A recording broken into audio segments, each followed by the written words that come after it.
Selamat datang pemirsa. Anda menyaksikan Orbit Fakta. Satu antrean panjang di SPBU. Motor berhenti. Mobil menunggu. Sopir angkot menghitung uang receh. Pedagang kecil menatap papan harga BBM sambil berharap angkanya tidak berubah lagi. Sekilas ini tampak seperti urusan biasa. Orang membeli Pertalite, truk mengisi solar. Rakyat hanya ingin bahan bakar tetap tersedia dan harga tidak melonjak. Namun jauh dari SPBU itu, ada permainan besar yang sedang berlangsung. Ada kapal tanker Rusia bergerak dari pelabuhan Rusia. Ada meja negosiasi di Moskow. Ada tekanan sanksi dari Barat. Ada hitungan rumit di kilang Pertamina. Dan ada pertanyaan besar yang harus dijawab Indonesia. Kalau minyak Rusia lebih murah, mengapa tidak langsung dibeli sebanyak mungkin? Namun sebelum kita lanjut ke berita utama, pastikan Anda sudah menekan tombol like dan subscribe agar tidak ketinggalan informasi penting dan fakta terbaru dari kami. Karena dalam geopolitik energi, minyak murah tidak pernah benar-benar gratis. Ada peluang pasokan di satu sisi, tetapi ada tekanan aturan, perbankan, kapal, asuransi, dan diplomasi di sisi lain. Indonesia kini berdiri di antara Rusia dan Barat, dan keputusan yang tampak jauh dari rakyat bisa berakhir pada harga BBM yang keluar dari kantong kita sendiri.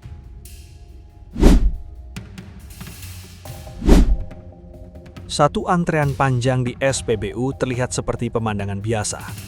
Motor berhenti, mobil menunggu. Sopir angkot merapikan uang receh di telapak tangan. Pedagang kecil menatap papan harga bahan bakar sambil berharap angkanya tidak bergerak naik lagi. Di permukaan, ini hanya urusan membeli Pertalite, mengisi solar, lalu kembali bekerja. Namun sejak 24 Februari 2022, saat perang Rusia dan Ukraina pecah, setiap liter bahan bakar yang masuk ke tangki kendaraan tidak lagi berdiri sendiri.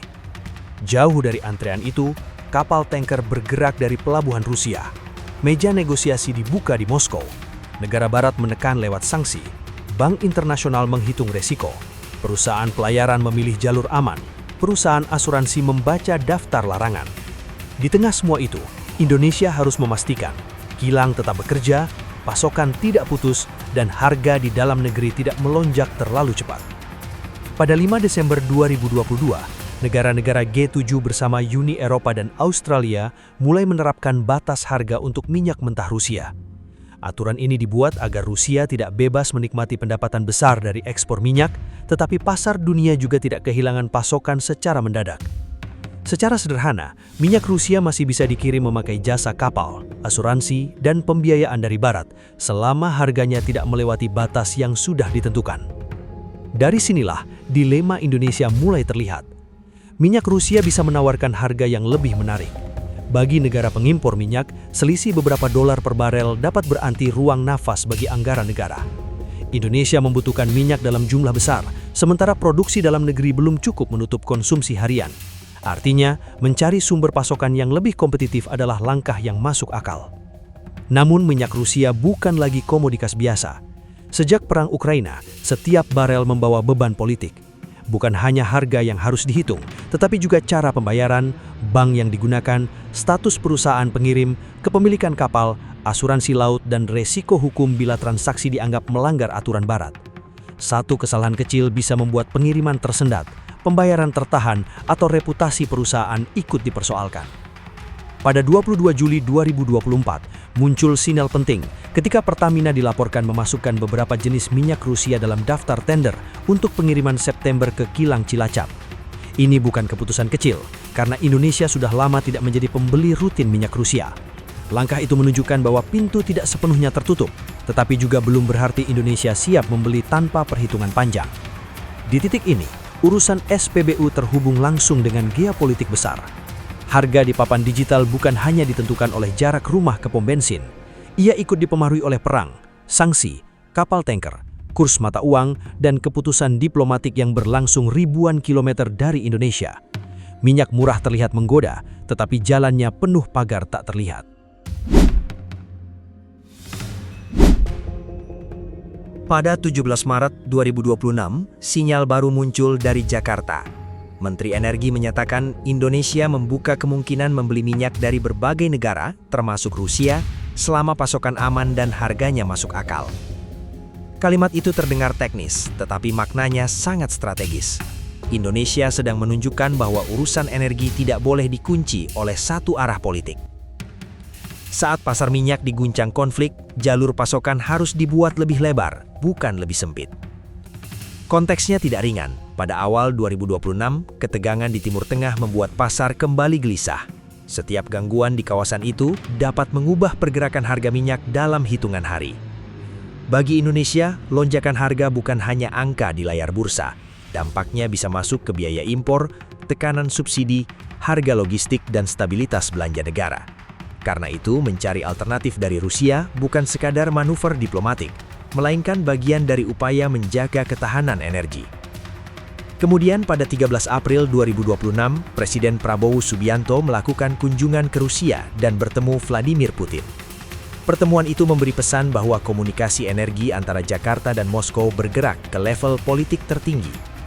10 hari kemudian, pada 23 April 2026, utusan khusus Presiden Bidang Energi dan Lingkungan menyampaikan bahwa Indonesia memperoleh komitmen pasokan Rusia hingga 150 juta barel dengan harga khusus. Angka itu besar dan secara simbolik menunjukkan bahwa Rusia melihat Indonesia sebagai calon pembeli penting di Asia Tenggara. Tetapi komitmen pasokan bukan berarti minyak langsung mengalir ke kilang. Masih ada negosiasi harga, verifikasi asal kargo, pengujian spesifikasi, jadwal kapal, metode pembayaran, dan kepatuhan terhadap batas harga. Setiap tahap harus bersih secara hukum, karena satu dokumen yang bermasalah dapat membuat seluruh rantai transaksi tertahan sebelum kapal berangkat dari pelabuhan utama secara tiba-tiba. Bagi Moskow, menjual minyak ke Asia adalah cara menjaga napas ekonomi setelah pasar Eropa menyempit. India sudah membeli dalam jumlah besar. China juga tetap menjadi pembeli utama. Turki mengambil peran sebagai jalur penting. Indonesia masuk dalam peta itu bukan karena ingin berpihak, tetapi karena kebutuhan nasional menuntut banyak pilihan. Semakin banyak sumber pasokan, semakin kecil risiko ketika satu jalur terganggu. Namun Indonesia tidak berjalan di ruang kosong. Amerika dan negara barat masih memegang peran besar dalam perdagangan, investasi, teknologi, pembiayaan, dan sistem keuangan internasional. Jika pembelian minyak Rusia dilakukan terlalu agresif, tekanan tidak harus datang lewat ancaman terbuka. Bank bisa menjadi lebih hati-hati. Perusahaan asuransi bisa menolak menanggung pengiriman. Penyedia kapal bisa mundur. Investor bisa menilai risiko Indonesia lebih tinggi. Karena itu, diplomasi Indonesia bergerak seperti orang menyeberangi jembatan sempit. Satu langkah terlalu cepat ke Moskow bisa memicu kecurigaan Barat. Satu langkah terlalu tunduk kepada Barat bisa membuat Indonesia kehilangan peluang mendapatkan pasokan lebih murah. Posisi yang dipilih bukan menutup pintu, melainkan mengatur jarak. Rusia diajak bicara, Barat tetap dijaga. Kepentingan energi nasional diletakkan sebagai pusat perhitungan. Disinilah bebas aktif berubah bentuk. Dulu ia terdengar seperti sikap politik dalam pidato internasional.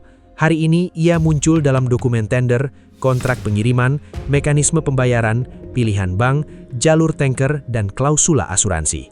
Indonesia tidak perlu menyatakan diri berada di satu blok. Yang dilakukan adalah menjaga agar setiap opsi tetap hidup, sambil memastikan tidak ada satu keputusan energi yang berubah menjadi beban diplomatik. Strategi ini membuat Indonesia tetap punya ruang tawar di tengah pasar minyak yang semakin dipenuhi tekanan politik.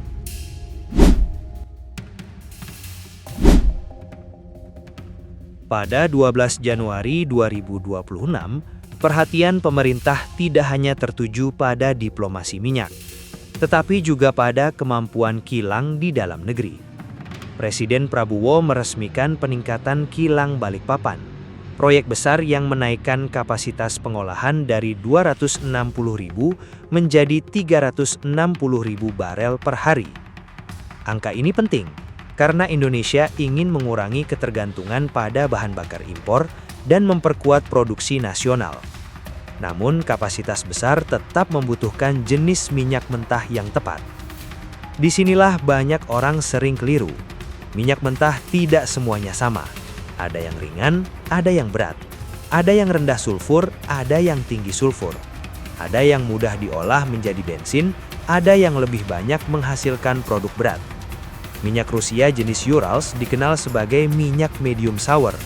Artinya, karakter minyak ini berada di tengah dari sisi berat, tetapi memiliki kandungan sulfur yang perlu ditangani dengan cermat. Bagi kilang, karakter seperti itu bukan masalah kecil. Setiap jenis minyak harus diuji sebelum masuk ke proses utama. Unit distilasi harus mampu memisahkan fraksi minyak dengan aman. Unit pengolah sulfur harus siap bekerja lebih keras.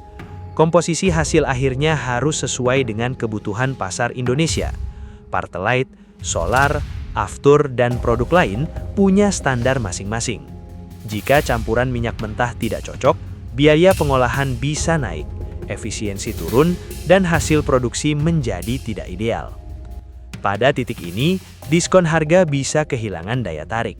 Minyak yang terlihat murah di kontrak awal dapat menjadi mahal setelah masuk perhitungan kilang. Ada biaya pencampuran, ada biaya penyesuaian proses, ada risiko perawatan mesin, ada potensi penurunan hasil produk bernilai tinggi. Karena itu, Pertamina tidak cukup hanya melihat angka harga per barel. Yang dihitung adalah nilai bersih setelah minyak benar-benar diolah dan menjadi produk yang bisa dijual. Dampaknya kemudian bergerak ke ruang yang lebih dekat dengan rakyat. Pada 27 Agustus 2024, pemerintah membahas alokasi bahan bakar bersubsidi untuk tahun 2025, termasuk solar dalam jumlah besar. Pembahasan ini menunjukkan bahwa harga minyak bumi tidak berhenti di laporan kementerian. Ia masuk ke perhitungan subsidi, kompensasi, belanja negara, dan akhirnya ke stabilitas harga di jalan raya, pasar, terminal, pelabuhan, dan warung kecil. Jika harga minyak dunia naik, pemerintah menghadapi pilihan berat. Menahan harga berarti anggaran negara menanggung beban lebih besar. Melepas harga berarti masyarakat merasakan tekanan langsung. Supir angkot menghitung ulang setoran. Pengemudi ojek daring mengatur jarak tempuh. Nelayan menimbang biaya melaut. Pedagang kecil melihat ongkos distribusi naik sedikit demi sedikit. Dari titik inilah geopolitik berubah menjadi urusan dapur. Pada saat yang sama, gangguan di jalur laut membuat kalkulasi semakin sensitif. Kapal tanker yang terlambat beberapa hari dapat memaksa kilang mengatur ulang stok. Perubahan kurs rupiah terhadap dolar bisa menambah biaya impor. Kenaikan biaya asuransi membuat pengiriman lebih mahal, bahkan sebelum minyak tiba. Semua faktor itu masuk ke meja perhitungan, jauh sebelum masyarakat melihat perubahan di papan harga. Maka, keputusan Indonesia terhadap minyak Rusia tidak bisa dibaca sebagai langkah sederhana. Ada peluang pasokan, ada batas diplomasi, ada hitungan kilang, ada tekanan anggaran, ada rakyat yang membutuhkan harga tetap terjangkau. Strategi yang terlihat hati-hati sebenarnya lahir dari kebutuhan menjaga semua sisi sekaligus. Indonesia harus memastikan kapal datang, kilang berjalan, hubungan luar negeri tetap seimbang, dan bahan bakar tetap tersedia di ujung selang pompa, di kota besar hingga pelosok desa Indonesia setiap hari.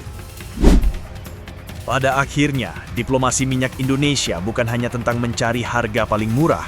Ini adalah tentang menjaga pasokan, melindungi anggaran negara, mengamankan kerja kilang, dan memastikan rakyat tetap bisa mendapatkan bahan bakar dengan harga yang terkendali.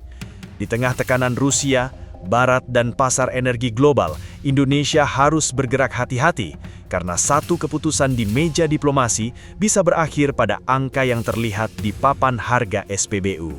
Demikian pembahasan Orbit Fakta kali ini.